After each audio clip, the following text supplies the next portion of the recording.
She flinched away. Sharp, immediate, instinctive. The young woman pulled back in a gentle hand that had barely grazed her shoulder, her entire body coiling like a wounded animal preparing to flee. In that single moment, David knew something terrible had happened to her. Something that made even the softest touch feel like a threat. What he didn't know was that Autumn Sinclair had been watching him for 3 weeks, studying his every move through the rain-streaked windows of Riverside Community Kitchen. She'd seen him serve meals to the homeless with the same warm smile he gave to wealthy donors. She watched him kneel down to eye level when talking to children, his worn leather boots and faded jeans making him approachable rather than intimidating. But most importantly, she'd seen him turn away angry, violent men without ever raising his voice, a skill that told her everything she needed to know about what kind of person he really was. Now, standing in the doorway of the soup kitchen at 6 a.m. on a Tuesday morning, Autumn clutched a crumpled piece of paper in her trembling hand. On it was written a single question that had taken her 3 weeks to find the courage to ask. "I'm sorry," David said immediately, taking a step back and raising his hands in a non-threatening gesture. At 35, he had the weathered face of someone who'd spent years working with people in crisis, his brown hair showing the first hint of gray at the temples. He wore his usual uniform, a simple navy sweater over dark jeans, clothes that said trustworthy without trying too hard. "I shouldn't have touched you without asking. Are you all right?" Autumn's green eyes darted around the empty kitchen, taking in the industrial steel counters, the rows of donated canned goods, the inspirational posters about hope and second chances. She was small-framed, maybe 26 or 27, wearing an oversized gray hoodie that seemed designed to make her invisible and jeans that had seen better days. Her auburn hair was pulled back in a messy ponytail, and David noticed she kept one hand near the door at all times, ready to run. "You run this place?" she asked, her voice barely above a whisper. "I help run it," David replied carefully, staying at a comfortable distance. "My name's David Kellerman. I'm the assistant director here. We open for breakfast service in about 2 hours, but if you're hungry, I can—" "No." Autumn's interruption was sharp. Then she seemed to catch herself. "I mean, no thank you. I'm not. I don't need food." David waited, sensing there was more. In his 8 years working at Riverside, he'd learned that the people who needed help most were often the ones who had the hardest time asking for it. "I need—" Autumn uncrumpled the paper in her hand, staring at it like it contained the most important words in the world. "I need to know if you're hiring. For kitchen work? For anything." The words came out in a rush. "Cleaning, serving, washing dishes. I don't care. I need somewhere safe to work." The word safe hung in the air between them, carrying weight that David understood immediately. He'd heard it before, usually from women running from something or someone they couldn't face. "We're always looking for good people," David said gently. "But I'll be honest with you, this job doesn't pay much and the hours are long. Most of our volunteers are either students doing community service or retirees who want to give back. People your age usually move on to something better paying pretty quickly." "I'm not most people," Autumn said, and something in her tone suggested she meant it in ways David couldn't yet understand. Before David could respond, the back door of the kitchen burst open, bringing with it a whirlwind of energy and the smell of fresh coffee. "David, you're here early." "Oh."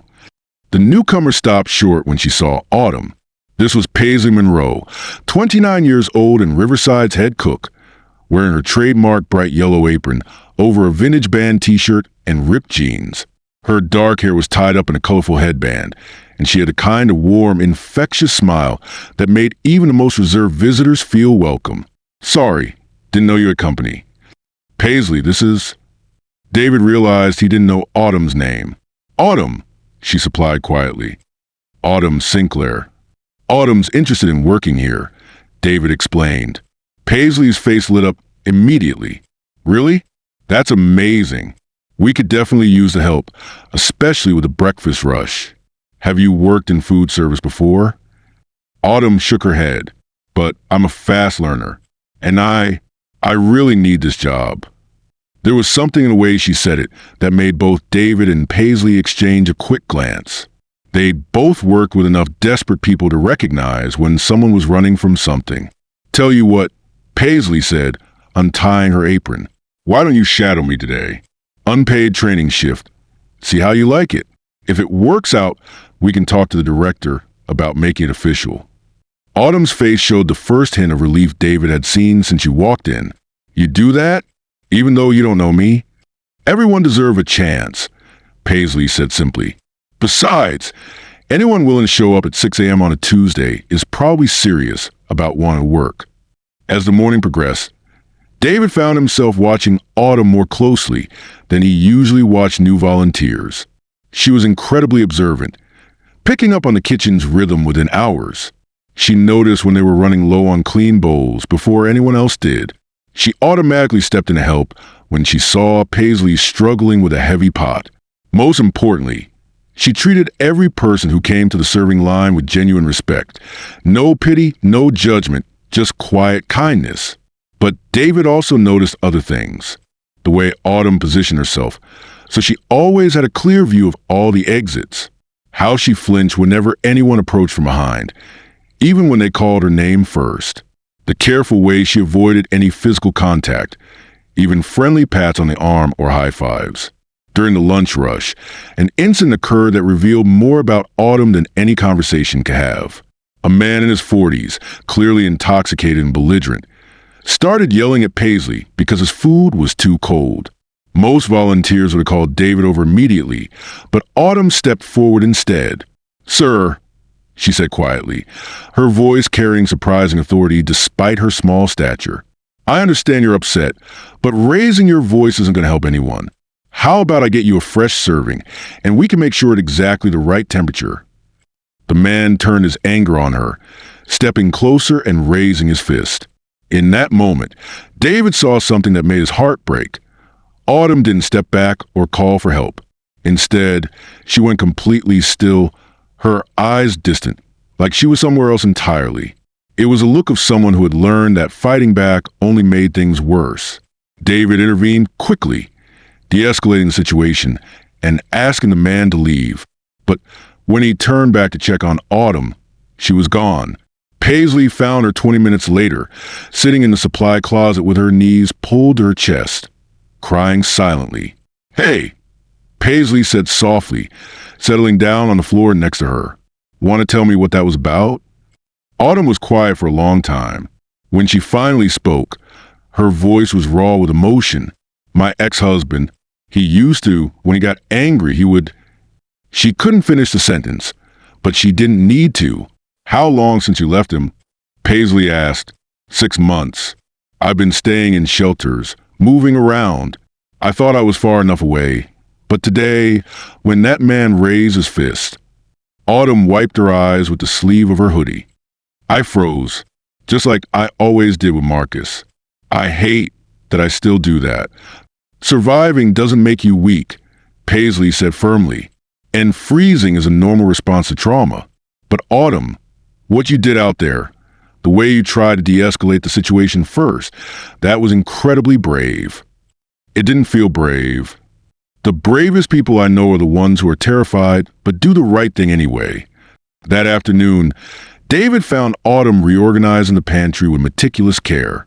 She created a system that was more efficient than anything they'd had before, categorizing items by expiration date and nutritional value. "You didn't have to do all this," David said, genuinely impressed. "I wanted to," Autumn replied, not looking up from her work. "Everyone here has been so kind to me.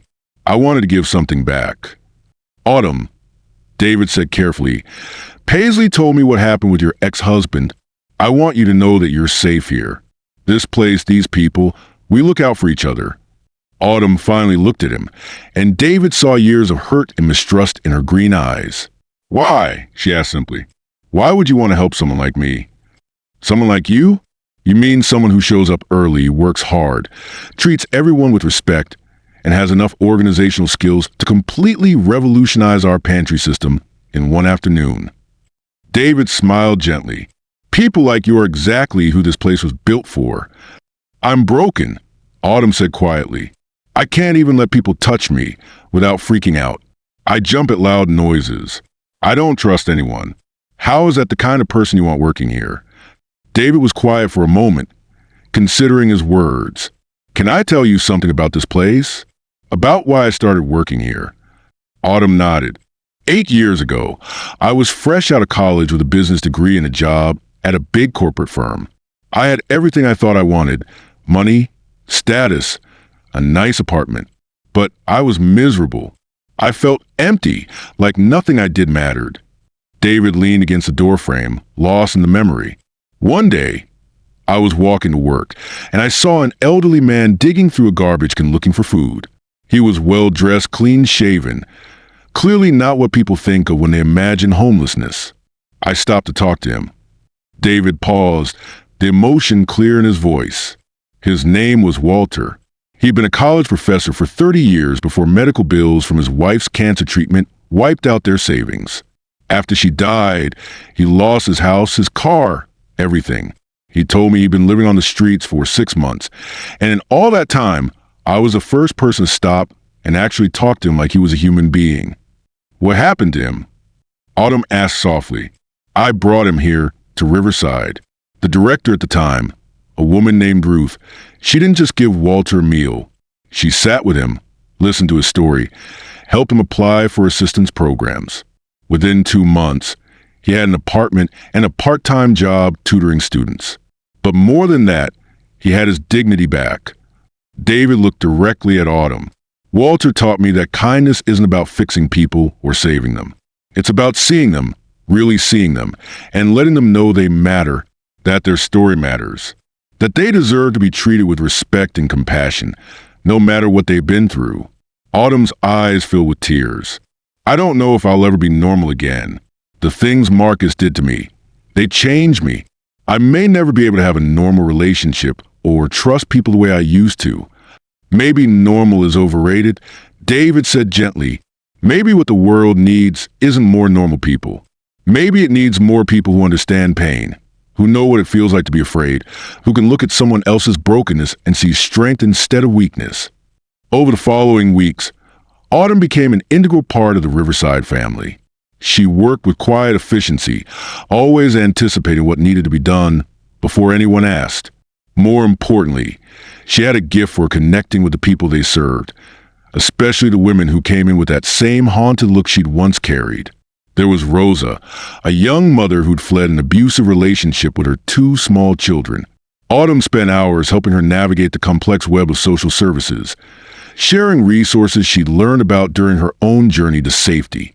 There was Janet, an elderly woman whose adult son had been stealing her Social Security checks and leaving her without money for food.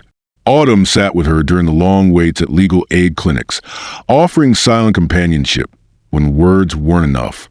And there was Lily, a teenager who'd aged out of foster care and was living in her car. Autumn taught her how to stretch a dollar, how to find safe places to sleep, how to apply for jobs without a permanent address. All the survival skills she'd learned the hard way. You're amazing with them. Paisley observed one afternoon as they watched Autumn helping Lily fill out college application forms. It's like you speak their language. I do speak their language, Autumn replied simply. It's the language of people who've had to become invisible to survive. But it was David who noticed the gradual changes in Autumn herself. The way she stopped positioning herself near exits all the time. How she began to laugh at Paisley's terrible jokes. The day she accidentally bumped into him while carrying supplies and apologized instead of flinching away. The breakthrough came on a rainy Thursday evening in November. The dinner service had been particularly busy, and David was helping clean up when he saw Autumn struggling to reach a high shelf in the storage room. Without thinking, he moved to help her, his hand briefly touching her shoulder to steady her as she climbed down from a stepladder. This time, she didn't flinch. In fact, she didn't seem to notice the contact at all until David stepped back and she realized what had just happened. I didn't. She started, her eyes wide with surprise. You didn't flinch, David finished, smiling. How does that feel? Autumn was quiet for a moment, processing the small but significant milestone. It feels like maybe I'm not as broken as I thought I was. You were never broken, David said softly. You were healing. There's a difference. That evening, as they locked up the kitchen, Autumn did something she hadn't done in over a year. She initiated physical contact. She gave David a quick, awkward hug, then immediately stepped back, blushing. "Thank you," she said, "for seeing me, for giving me a chance when I couldn't even see the point in giving myself one." "Thank you," David replied, "for reminding me why I do this work, for showing me that kindness isn't just about what we give. It's about what we receive when we open our hearts to each other." 6 months later, Autumn was promoted to assistant coordinator of Riverside's Women's Support Program. She'd helped over 50 women navigate their way out of abusive situations, always with the same quiet strength and practical wisdom that had first impressed David and Paisley. But the moment David would never forget came during the program's first anniversary celebration. Autumn, wearing a simple blue dress that she bought with her first full paycheck, stood up to address the room full of volunteers, staff, and community members. "A year ago, I walked through those doors convinced that I was too damaged to ever contribute anything meaningful to the world," she began, her voice steady and clear. "I was wrong. Not because my damage was erased, but because I learned that our deepest wounds can become our greatest sources of compassion." She looked directly at David as she continued. "Someone once told me that kindness isn't about fixing people or saving them. It's about seeing them and letting them know they matter. Today, I want to say that being seen, truly seen, saved my life. Not because it made my problems disappear, but because it gave me the strength to face them." The applause was thunderous, but David barely heard it. He was thinking about that first morning when Autumn had flinched away from his touch, and how that single moment of recognition had led to this, a woman who had transformed her pain into purpose, her survival into service. After the celebration, as David walked through the empty kitchen turning off lights, he found a note on his desk. In Autumn's careful handwriting, it read, "Thank you for teaching me that kindness isn't weakness and that trust isn't given. It's grown, slowly and carefully, in soil made rich by genuine care. You didn't save me. You showed me how to save myself. And then you helped me learn how to help others do the same. That's the real miracle of this place. Not that broken people become whole, but that healing people help each other heal." David folded the note carefully and placed it in his wallet, next to a photo of Walter, the homeless professor who had changed his life 8 years earlier. Sometimes, he thought, kindness moved in perfect circles. We received it when we needed it most. We learned to give it freely, and eventually we discovered that in the giving, we received even more than we'd ever imagined possible. The next morning, David arrived at work to find Autumn already there, training a new volunteer, a young man with the same haunted look she'd once carried, the same desperate need to be seen as human despite his circumstances. Autumn was showing him how to organize the pantry, speaking to him with the same gentle patience that Paisley had once shown her. "Everyone deserves a chance," David heard her say, echoing Paisley's words from that first day. "Besides, anyone willing to show up this early probably really needs this opportunity." David smiled and headed to his office, knowing that the cycle of kindness would continue, one flinch overcome, one touch welcomed, one heart open at a time.